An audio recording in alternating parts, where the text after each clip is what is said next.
우리가 인생에 대해서 이야기할 때 희노애락이 있다라고 합니다. 때로는 기쁨도 찾아오고 슬픔도 찾아오고 아픔도 찾아오고 여러 가지들이 찾아올 수 있습니다. 근데 기쁨이 계속해서 찾아온다고 우리가 불평하나요? 목사님, 자꾸 기쁨이 와서 못 살겠어요. 이렇게 이야기하는 것은 제가 들은 적이 없습니다. 무엇이 문제인가 하면 어려움들, 아픔들, 고통들이에요. 인생의 어려움이 찾아올 때 만약에 이것이 짧은 시간 동안 이루어지는 것이라면 별로 그것으로 인하여서 아파하지 않아도 됩니다.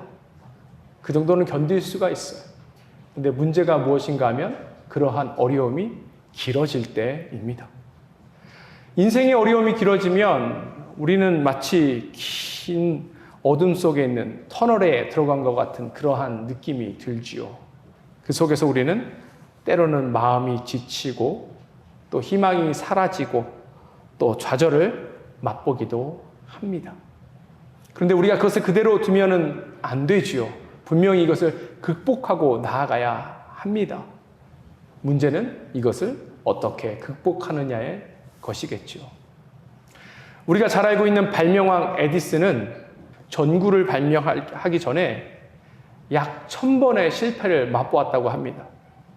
그러니까 그 주변에 있는 사람들이 그것을 보고 조롱했다고 해요. 이제 그만해야 되는 것 아닌가. 1000번이나 실패했는데 왜 그것을 계속 붙들고 있는가. 사람들이 그렇게 이야기했다고 합니다. 에디슨은 그 이후에 사람들에게 뭐라고 이야기했냐면, 아닙니다. 나는 전구가 제대로 작동하지 않은 1000가지의 원리를 배웠습니다. 이렇게 이야기했다라고 합니다. 그리고 마침내 그가 전구를 발명하게 되죠. 그 수많은 실패 속에서 이 에디슨이 성공할 수 있었던 비결은 딱 하나였습니다. 그것이 무엇인가 하면 관점의 변화이고 온전한 것을 바라봤기 때문에 그렇습니다. 우리 인생도 마찬가지죠. 우리 삶에 어려움이 찾아오고 아픔이 찾아올 때에 그것을 세상적인 관점이나 아니면 우리의 부정적인 시각으로 그것을 바라볼 것이 아니라 온전한 시각으로, 온전한 관점으로 바라볼 때 그 모든 문제들을 이기며 나아갈 수 있는 거예요. 그럴 때 실패하였지만 그 실패 속에서 성공을 바라볼 수 있고 더 많은 교훈을 얻어 나아갈 수 있게 되는 것입니다. 오늘 본문에 나오는 유다 백성들의 모습이 딱 이랬습니다. 이들이 하나님의 감동으로 인해서 바벨론에서 잘 살고 있다가 예루살렘의 성전을 건축하기 위해서 이전했지요. 그리고 예루살렘에 돌아와서 성전 터를 바라보고 그곳에서 하나님께 예배드리고 성전 건축을 시작했는데 그들을 시기하던 유다 백성들의 대적들이 더 이상 이들이 성전 공사를 하지 못하게 막았습니다. 우리가 지난주까지 봤던 본문이 딱 그래요. 약 15년에서 20년 사이 성전 공사가 멈추는 그 기간 동안 이 유다 백성들은 계속해서 어려움을 겪고 나아갑니다. 그러다가 이들의 관점이 변하게 되고 이들이 진리를 발견하게 되고 이들이 온전한 것을 바라보게 되자 이들의 문제가 온전히 해결된 것을 오늘 본문을 통해서 우리가 살펴봤습니다. 우리 삶도 마찬가지지요. 우리가 계속해서 넘어지고 계속해서 실패하고 계속해서 우리 인생 가운데 무엇이 새롭게 일어나지 않게 되면 우리는 그 가운데 어려움을 겪을 수밖에 없습니다. 아픔을 겪을 수밖에 없어요. 실패 속에서 수치 속에서 그렇게 살아갈 때가 있습니다. 그리고 그렇게 될 경우에 하나님이 보이지 않으면 우리의 신앙이 떨어지고 깊은 영적인 침체에 빠지게 되기도 합니다. 그때 우리에게 필요한 게 뭐라고요? 바로 관점의 변화예요. 그 관점의 변화는 무엇인가 하면 이런 지속되는 어려움 속에서 하나님께서 오늘도 우리를 눈동자와 같이 돌보신다라는 사실입니다. 우리가 이 사실을 온전히 붙들고 나아갈 때에 수많은 어려움과 아픔 속에서 이 모든 것들을 견딜 뿐만 아니라 이겨낼 수 있는 것입니다. 그렇다면 이 시간 하나님께서 어떻게 우리를 돌보시고 우리가 어떻게 이런 것들을 누리며 나아갈 수 있을지 함께 살펴보기를 원합니다. 첫 번째, 하나님은 말씀을 통해서 우리를 돌보십니다. 예루살렘에 있는 성전의 공사가 대적들에 의해서 딱 멈추게 됩니다. 에스라서 4장 5절 말씀 보도록 하겠습니다. 바사왕 고레스의 시대부터 바사왕 다리오가 즉위할 때까지 관리들에게 뇌물을 주어 그 계획을 막았으며, 성전 공사가 어떻게 지금 지연이 되고 있습니까? 대적들의 공격에 의해서 지연되고 있어요. 이스라엘 백성들은 성전을 짓고 싶은 열망이 가득했습니다. 사실은 하나님께서 주신 감동에 이들이 반응해서 이 모든 일들을 시작했지요. 그런데 이들이 원치 않게 이 공사가 멈추게 된 것입니다. 얼마나 멈췄다고요? 약 15년에서 20년 동안, 그 긴 세월 동안 이것이 멈추게 된 것입니다. 우리가 뒤에서 이 역사적인 사건을 바라볼 때 15년, 20년 금방 지나갔겠지라고 생각하지만, 한번 생각해 보세요. 우리 인생에서 15년, 20년 동안 하나님께서 아무 일도 안 하시고 또 계속해서 어려움들, 아픔들이 해결되지 않는다라고 우리가 생각해 보면 이게 얼마나 힘든 일인지 알 수 있습니다. 특별히 이 성전 공사가 멈추게 된 것은 이 유다 백성들에게 깊은 충격으로 다가올 수밖에 없어요. 왜냐하면 하나님께서 시작하신 일이 멈췄다라는 사실 때문에 그렇습니다. 반대하는 세력들의 힘이 하나님이 시작하신 그 일보다 더 클 수 있구나라는 생각이 들게 되자 이들의 마음에 낙심이 찾아오기 시작합니다. 그뿐만 아니라 두려움이 찾아오기 시작하죠. 그래서 이들은 무엇을 했냐면 개인의 안위를 위해서 그 모든 신경을 쓰기 시작한 것입니다. 내가 중요한 거예요. 왜요? 안 그러면 내가 위기 속에 빠질 수 있다라는 생각 때문에 그렇습니다. 그렇게 되자 하나님께서 주신 비전은 까마득하게 잊어버린 거예요. 그리고 하나님과의 관계도 점점 소원해지기 시작합니다. 이것이 이들의 영적 침체의 시작이 된 것이고, 이 15년, 20년 사이에 이 이스라엘이 영적으로 아주 깊은 잠 속에 빠져 있는 그러한 시간이 되었던 것입니다. 근데 우리가 이것을 블레임하고 이것을 탓할 수 있나요? 아니요, 저는 이 상황들이 조금 이해가 되는 것 같습니다. 우리 개인에게도 그렇고, 우리 공동체에게도 그렇고, 끝모르는 고난과 시련이 계속될 때에 우리는 무엇을 하고 있습니까? 계속해서 우리 공동체가 기도하고 있는 기도 제목들이 있는데 하나님께서 일하시지 않으신다라고 어느 순간 우리가 느끼고 있을 때 우리의 마음이 어떨까요? 그리고 우리는 무엇을 바라보고 누구에게 나아가고 있을까요? 이건 굉장히 중요한 문제입니다. 제가 한 연예인이 간증한 것을 본 적이 있는데, 이 연예인은 예수님을 잘 믿던 그런 크리스찬이었다고 합니다. 그런데 끝모르는 아픔과 고통이 찾아오자 이 사람이 어떻게 해야 될지 몰라서 결국에 이 문제를 해결하기 위해서 누구를 찾아갔냐면 무당을 찾아갔다고 합니다. 무슨 일이 벌어질지, 어떻게 이 문제를 해결해야 될지. 우리의 모습이 그와 같을 때가 있지요. 하나님 말씀 안 하시는 것 같고, 하나님 일 안 하시는 것 같고, 하나님 응답하시지 않는 것 같을 때 우리는 누구에게 나아가고 무엇을 구하며 나아가고 있습니까? 우리 안에 이렇게 감당하지 못한 파도가 몰려올 때에 우리가 해야 될 것은 우리가 진리 가운데 나아가는 거예요. 그것은 무엇인가 하면 하나님께서 우리를 돌보신다라는 그 진리에 동의하고, 그래서 하나님을 찾으며 나아가야 하는 것입니다. 이 끝모르는 아픔과 어려움 속에 있는 유다 백성에게 하나님께서 찾아오십니다. 1절 보도록 하겠습니다.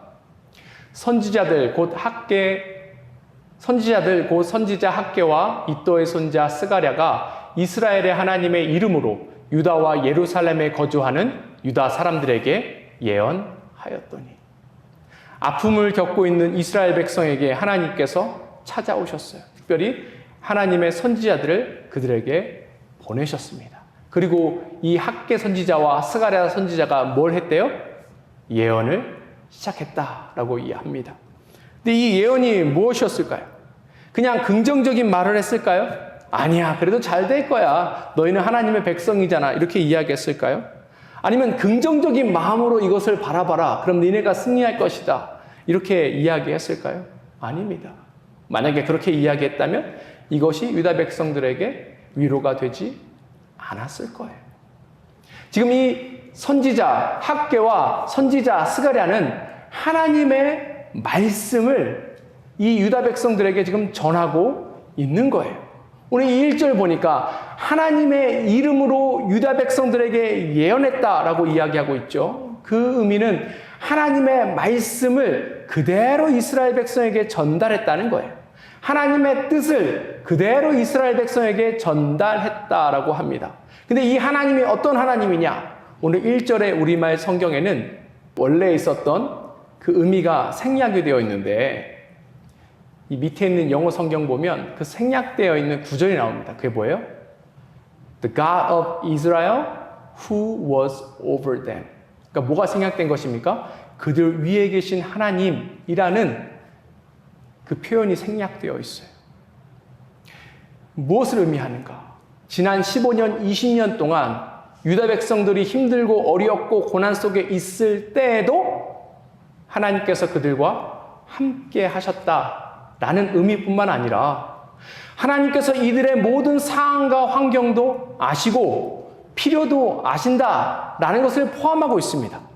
그러니 이 예언의 말씀이 그냥 죽은 말씀이 아니고 살아계신 하나님의 말씀이 되는 거예요. 우리가 하나님의 말씀 가운데 나아가야 된다라고 이야기하고 있습니다. 우리에게 완전히 계시된 하나님의 말씀이 있어요. 그런데 어떨 때는 이 말씀을 볼 때 우리가 아무런 은혜가 되지 않을 때가 있습니다. 왜냐하면 이게 죽은 말씀으로 우리에게 다가올 때가 있는 거예요. 그런데 이 말씀이 살아있는 말씀으로 우리에게 다가올 때가 있습니다. 언제 그런가요? 우리가 하나님께서 우리 삶 가운데 역사하시고 하나님의 권위가 우리의 삶을 다스리시고 그 하나님의 말씀이 우리 삶 가운데 역사한다라는 그 믿음으로 나아갈 때에 이 말씀이 살아있는 말씀으로서 우리에게 다가오기 시작하는 거예요. 그럴 때 우리 안에 있는 어려움들, 아픔들, 고난들, 이 모든 것들이 이 말씀으로 인해서 해결되고 이 말씀으로 인해서 회복되는 것을 우리가 경험할 수 있는 것입니다. 이 이스라엘 백성들은 어땠을까요? 하나님께서 이와 같이 선지자들을 통해서 말씀하십니다. 그런데 이 말씀이 단순히 그냥 죽어있는 말씀이 아니고 살아있는 말씀으로 이들의 삶을 위로하고 격려하기 시작했습니다. 그러자 어떤 일이 벌어지나요? 2절 상반부 보도록 하겠습니다. 이에 스알디엘의 아들 스룹바벨과 요사닥 아들 예수아가 일어나. 이에는 뭡니까? 어떠한 사건이 일어난 직후라는 것이죠. 하나님 말씀이 임하게 되니까 이 스룹바벨과 예수아가 어떻게 했대요? 일어났다라고 합니다. 히브리어 성경으로 쿰이라는 단어입니다. 그것은 단순히 앉은 자리에서 일어났다라는 것을 의미하는 것뿐만 아니라 그들이 결단해서 어떠한 것을 실행하기 시작했다라는 의미를 가지고 있는 거예요. 15년, 20년 동안 아무것도 하지 않았던 이스라엘이 하나님의 살아계신 하나님의 말씀을 듣고 그들이 위로받고 그래서 그 깊은 어두움 속에서 깊은 영적인 침체 속에서 어떻게 했다는 거예요? 일어났다는 거예요. 그리고 하나님께서 주신 그들을 향한 하나님의 그 말씀과 그 비전에 따라서 일을 하기 시작했다라는 것을 의미하고 있는 것입니다. 사랑하는 성도 여러분, 하나님의 말씀이 우리를 위로합니다. 하나님의 말씀이 우리를 격려합니다. 하나님의 말씀이 우리에게 힘을 더합니다. 그러기에 우리가 고난과 어려움이 있을 때 어디에 찾아가야 되는 거예요? 하나님 말씀 가운데 찾아가야 되는 거예요. 왜요? 하나님께서 그 말씀을 통하여서 우리를 보호하시고 우리를 지키시고 우리를 인도하시기 때문에 그렇습니다. 우리가 날마다 하나님 말씀에 나아가 하나님의 말씀으로 회복되고 하나님의 말씀으로 충만케 되고 하나님의 말씀으로 인한 은혜를 가득 받고 나가는 우리 모두가 되었으면 좋겠습니다. 하나님께서 우리 말씀을 통해서 우리를 돌보십니다. 그리고 두 번째, 하나님께서 위로를 통해서 우리를 돌보십니다. 말씀을 통해서 영적인 갱신이 일어나기 시작해요. 영적인 회복이 이 이스라엘 공동체 가운데 일어났다라는 것입니다. 그런데 이와 더불어서 또 회복되기 위해서 필요한 것이 있는데 그것이 무엇인가 하면 동역자예요. 동역자가 이들에게 꼭 필요한 것입니다. 오늘 본문을 보면 너무 이상적인 것을 보여주고 있어요. 너무 이상적이니까 우리에게 잘 안 와닿을 수 있습니다. 보세요. 고난받고 있던 백성들에게 하나님의 말씀이 딱 선포됩니다. 그러니까 그 말씀으로 인해서 사람들의 심령이 변화가 되죠. 회개도 하고 그 가운데 결단도 하고 그래서 다시 재순종하고 재헌신하고 순종하고 나아갑니다. 그럴 때 열매를 맺게 됩니다. 진짜 그럴까요? 진짜 그렇죠. 하나님 말씀이 나오니까 진짜 그렇죠. 그런데 문제는 뭐예요? 우리 삶에도 이런 그 긍정적인 프로세스들이 일어나는가 하는 문제이죠. 지금 15년, 20년이라는 긴 시간 동안 이 유다 백성들이 좌절을 겪고 있어요. 아픔을 겪고 있습니다. 그리고 이들이 세상과 타협해서 그렇게 살고 있는 그 상황 가운데 있어요. 하나님께서 오늘 선지자를 통해서 말씀하셨지만 그 말씀을 보면 역설적이게도 지난 15년, 20년 동안에는 하나님께서 전혀 말씀하지 않으셨다는 거예요. 그러면 이들의 마음이 어떻겠습니까? 이들의 감정이 어떻겠어요? 마치 이들이 하나님으로부터 버림받은 것은 아닌가 이런 생각이 들지 않았겠습니까? 우리가 살다 보면 그러한 아픔 겪을 때 얼마나 많아요. 어느 누구는 하나님 믿고 잘 됐다고 하는데 그래서 늘 기쁨이 넘친다고 하고 이것저것 막 자랑하고 다니는데 어떤 사람은 오랫동안 예수님 믿어도 삶에 큰 변화가 있지 않은 것 같고 뭐 하나 자랑할래도 자랑할 것도 없고 그뿐만이 아니라 계속해서 어려움, 아픔들 겪고 그럴 때가 얼마나 많이 있습니까? 어떤 교회들은 계속해서 부흥한다라고 막 자랑하고 간증하는데 어떤 교회는 정체에 빠진 것 같고 침체에 빠진 것 같고 도무지 거기서 빠져나갈 길이 보이지 않아서 한탄하고 좌절하고 낙심할 때가 얼마나 많이 있습니까? 그런데 그렇다고 하나님께서 정말 그 공동체를, 그 인생을 그대로 버려두신 것일까요? 아니죠. 오늘 말씀을 통해서 우리가 알지 않습니까? 하나님께서 유다 백성들 위해 함께 하셨습니다. 하나님께서 우리 인생 가운데 함께 하신 거예요. 하나님께서 우리 공동체 가운데 그럼에도 불구하고 함께 하고 계신다라는 것입니다. 근데 이러한 상황에서 학계 선지자와 스가랴 선지자의 등장은 이들에게 큰 위로가 되었을 것 같아요. 왜냐하면 하나님께서 그들을 돌보시고 하나님께서 그들을 계속해서 와치하시고 하나님께서 그들의 상황을 다 아신다고 말씀하시니까 얼마나 그 가운데 위로를 받고 힘을 얻었겠습니까? 그 부분이 2절에 잘 나타나 있습니다. 2절 보도록 하겠습니다. 이에 스알디엘의 아들 스룹바벨과 요사닥의 아들 예수아가 일어나 예루살렘에 있던 하나님의 성전을 다시 건축하기 시작하매 하나님의 선지자들이 함께 있어 그들을 돕더니 멈춰있던 성전 공사가 이제 시작하게 된 거예요. 근데 이 시작이 어떻게 되었는가 하면 학계 선지자와 스가랴 선지자들이 그들과 함께 있었기 때문이고 또 이 선지자들이 그들과 함께 있던 것뿐만 아니라 뭐 했대요? 그들이 이 유다 백성들을 도왔다라고 합니다. 근데 이 도왔다라는 단어가 굉장히 중요한 단어예요. 생각해 보세요. 15년, 20년 동안 성전 공사를 못하고 있었는데 단 2사람이 그 공사를 도왔다고 이 공사가 잘 되겠습니까? 일꾼이 지금 부족해서 일꾼이 부족해서 공사가 지연된 것입니까? 아니죠.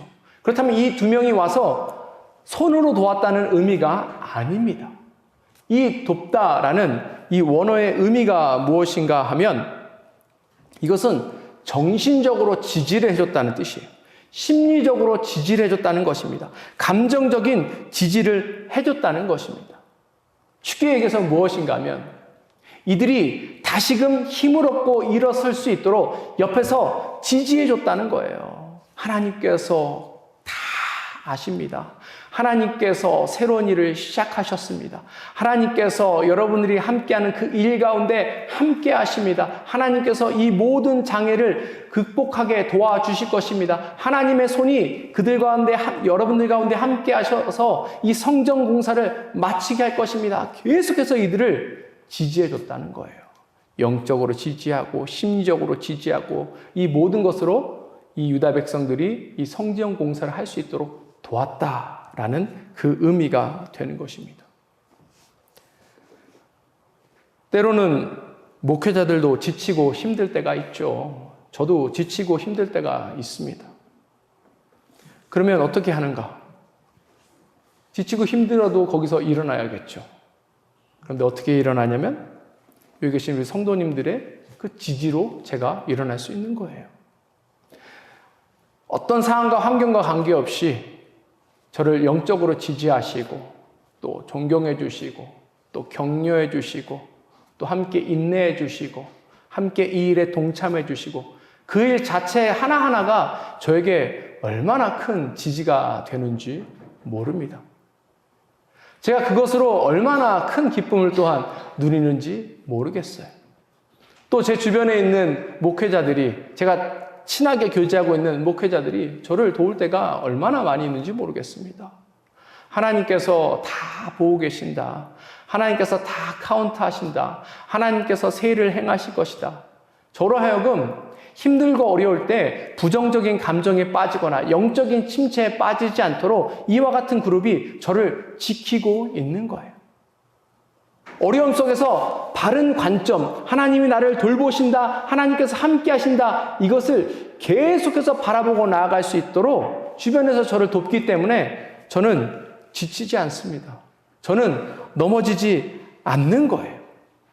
그렇다면 여러분들에게도 똑같이 이렇게 위로하고 지지하는 그러한 공동체가 있어야 합니다. 우리 공동체가 그러한 역할을 하는 것이죠. 힘들고 어려울 때 그럼에도 불구하고 바른 관점, 하나님께서 우리와 함께 하시고 하나님이 우리 돌보신다는 그것을 붙들고 나아갈 수 있도록 서로 돌아보아 사랑과 선행을 격려하는 이 공동체가 우리 공동체 아닙니까? 그렇죠. 여기서 위로를 받으시기 바랍니다. 여기서 힘을 얻으시기 바랍니다. 여기서 회복되었으면 좋겠어요.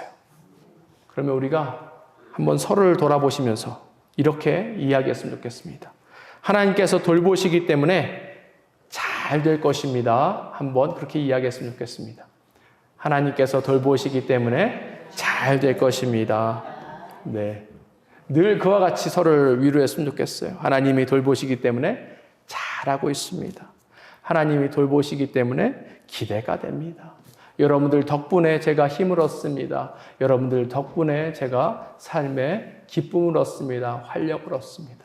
그럴 때 우리가 영적 침체에 빠지는 것이 아니라 오히려 고통과 어려움 속에서 더 힘을 얻고 더 영적으로 충만해지고 하나님의 은혜를 날마다 누림으로 인하여서 우리 삶에 기쁨이 가득 넘치게 될 것입니다. 하나님의 돌보심이 첫 번째, 말씀을 통하여서 우리를 돌보십니다. 두 번째, 위로를 통하여서 우리를 돌보십니다. 그리고 마지막으로 하나님의 보호하심으로 우리를 돌보십니다. 공사가 왜 멈추게 됐다고요? 이 대적의 영향 때문에 그래요. 유다 백성들의 대적이 로비하고 또 여러 가지 술수를 써서 이스라엘의 성전 공사가 진행되는 것을 막고 있었기 때문에 그렇습니다.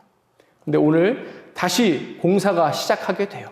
하나님의 말씀이 공동체 가운데 임하고 또 선지자들이 이 유다 백성들을 지지하고 위로하자 이 사람들이 다시 공사를 시작합니다. 근데 이 공사를 시작할 때 어떤 일이 발생하게 되었을까요? 3절 상반부 보도록 하겠습니다. 그때 유브라데 강 건너편 총독 다뜨네와 스달보스네와 그들의 동관들이 다 나와. 우리의 바람은요, 하나님께서 시작하시니까 아무 문제 없이 형통하게 이 모든 것들이 쫙 진행되길 원해요. 그렇죠? 근데 공사가 시작되고 얼마 되지 않아서 어떤 일이 일어났대요? 그때 그 페르시아의 총독과 관리들이 이 유다 백성들, 이 공사 현장에 찾아왔다라고 합니다. 왜 찾아왔을까요? 오랫동안 어려움을 겪었다고 들었는데 이제 그 모든 것들을 극복하고 당신들이 나아가니 참 잘했습니다 하고 격려하기 위해서 이 사람들이 왔을까요? 아니죠. 처음 성전공사가 시작했을 때 이 공사를 멈추고 지연하게 만든 그 사마리아인들이 다시 페르시아 제국의 이 관리에게 이 모든 것들을 리포트했을 것입니다. 그러니까 지금 이 사람들이 지금 우리말로 하면 실사가 나온 거예요. 조사관들이 나온 것입니다. 다시금 이 유다 백성들 가운데 위기가 찾아오기 시작한 것입니다. 그뿐만 아니라 이 시기는 역사적으로 봤을 때 이제 다리오라는 왕이 이 페르시아 제국의 왕이 되었을 때인데 이 다리오가 왕위에 오를 때 제국이 굉장히 불안정했다고 합니다. 제국 곳곳에서 반란이 일어나서 이것들을 다스리는 것이 굉장히 힘들고 어려울 때라고 합니다. 그러니까 이 페르시아 제국의 그 정부에서 봤을 때 이 유다의 성전 공사는 자칫 잘못하면 이들이 반역하고 있을지도 모른다는 그러한 것을 보여줄 수도 있는 그런 상황 가운데 있는 거예요. 그러니까 이들이 찾아온 것은 유다 백성들에게 있어서 아주 큰 위기가 되었던 것입니다. 아니나 다를까 와서 조사하기 시작하죠. 3절 후반부와 4절 보도록 하겠습니다. 누가 너희에게 명령하여 이 성전을 건축하고 이 성곽을 마치게 하였느냐 하기로 우리가 이 건축하는 자의 이름을 아뢰었으나 너희가 성전 공사를 할 법적 권한이 있느냐 물어본 것입니다. 지금 법적으로 너희가 못하게 되어 있는데 나는 이것에 대해서 어떠한 사실도 정부로부터 들은 바가 없는데 왜 공사가 다시 시작됐냐? 너희는 어떤 법적인 증거와 권한을 통해서 이 일을 했냐라고 좀 추궁하고 있는 거예요. 그리고 나서 뭘 물어봅니까? 그래서 이 일을 시작한 책임자가 누구냐 이야기한 것입니다. 그 얘기는 그 책임자가 반역의 주동자가 되는 것이고 그 사람에게는 큰 위기가 찾아올 것을 지금 보여주고 있는 거예요. 이 얼마나 큰 위기입니까? 이들이 불법적으로 이 모든 것들을 행해왔다고 지금 조사관들이 이야기하고 있는 것이고 이것이 이제 문제가 되면 아마도 다시는 이들이 성전을 건축할 수 있는 기회가 사라질지도 모릅니다. 뿐만 아니라 이들이 지금 반역의 위기 가운데도 몰려 있으니까 단순히 성전 공사를 멈추는 것이 아니라 이들의 존립 자체가, 이들의 생존 자체가 위태로운 그 가운데 또한 있는 것입니다. 사랑하는 성도 여러분, 보세요. 여기 중요한 메시지가 있습니다. 우리는 하나님의 뜻에 따라 행동하게 되어 있어요. 우리는 하나님의 뜻에 따라 순종하며 나아갑니다. 그럴 때 꼭 대적이 우리를 공격합니다. 이거는 아주 기본적인 공식이에요. 우리가 하나님의 뜻을 행하려고 하면 대적이 여러 가지 방법을 통하여서 우리가 하나님 뜻 가운데 나아가는 것을 방해하는 것입니다. 근데 이것이 하나님의 뜻이 바뀐 것도 아니고 하나님께서 힘이 없으신 것도 아니에요. 그냥 대적은 우리가 하나님 뜻대로 사는 것을 싫어하고 막을 뿐입니다. 만약에 우리가 무슨 일을 시작할 때에 어떤 어려움이 찾아온다면 거기서 또한 우리가 영적인 위로를 얻을 수 있는 거예요. 내가 똑바로 살아가고 있구나. 내가 똑바로 하나님의 뜻을 따라 나아가고 있구나. 그것에 따라서 나아갔으면 좋겠습니다. 거기서 결단코 포기하면 안 돼요. 왜요? 여기 아주 중요한 사실이 또 하나 우리에게 알려주고 있는 것이 있습니다. 5절 보도록 하겠습니다. 하나님이 유다 장로들을 돌보셨으므로 그들이 능히 공사를 막지 못하고 이 일을 다리오에게 아뢰고 그 답장이 오기를 기다렸더라. 뭐래요? 하나님께서 이 절체절명의 위기 가운데 이 유다 백성들을 돌보셨다라고 이야기하고 있어요. 하나님께서 이들과 함께 하실 뿐만 아니라 이들을 돌보고 계셔서 어떤 일이 일어났습니까? 이 앞에는 성전 공사가 멈췄는데 지금은 어떻대요? 그 성전 공사가 멈춰지지 않았다라고 하는 거예요. 세상 권력이, 세상 힘이, 세상의 어떤 방법이 하나님의 일을 지금 막지 못하고 있다라고 이야기해요. 왜요? 하나님께서 그들 가운데 함께 하시기 때문에 그렇습니다. 여기 하나님께서 그들을 돌보셨다라는 그 원어의 의미는 무엇인가 하면 하나님의 눈이 그들에게 함께 있다라고 표현하고 있습니다. 뭐예요? 하나님께서 그들을 바라보고 계신 거예요. 하나님께서 그들을 주목하고 계시는 것입니다. 그런데 그 의미는 하나님께서 적극적으로 이들의 삶을 찾아오시고 이 상황 가운데 개입하신다는 의미예요. 하나님의 주권적인 통치가 이들 가운데 있다는 의미입니다. 하나님께서 영적 싸움 가운데 이들에게 은혜를 주신다는 의미를 포함하고 있는 거예요. 그러니 사랑하는 성도 여러분, 우리 삶에 어떠한 것들이 찾아올지라도 우리가 그것 가운데 놀래거나 두려워하거나 넘어질 필요가 없습니다. 왜요? 하나님께서 하나님의 그 눈이 우리와 함께 하셔서 하나님께서 우리를 돌보고 계시기 때문에 그런 거예요. 어떤 상황에서도 이 사실을 꼭 기억하고 나아갔으면 좋겠습니다. 하나님께서 이 땅의 모든 사건 가운데, 모든 사고 가운데, 모든 상황 속에서 일하실 뿐만 아니라 이 모든 것들이 하나님의 통제 아래에 있다는 사실을 우리가 늘 기억하고 나아갔으면 좋겠습니다. 그럴 때 우리가 더욱더 하나님을 신뢰하며 나아갈 수 있을 거예요. 그럴 때 우리가 하나님께서 주시는 그 풍성한 은혜 속에 나아갈 수 있을 것입니다. 말씀을 마무리하고자 합니다. 사랑하는 성도 여러분, 삶의 어려움은 우리에게 계속될 수 있습니다. 때로는 문제가 해결되지 않고요. 또 그래서 우리의 눈물의 밤이 깊어질 수도 있습니다.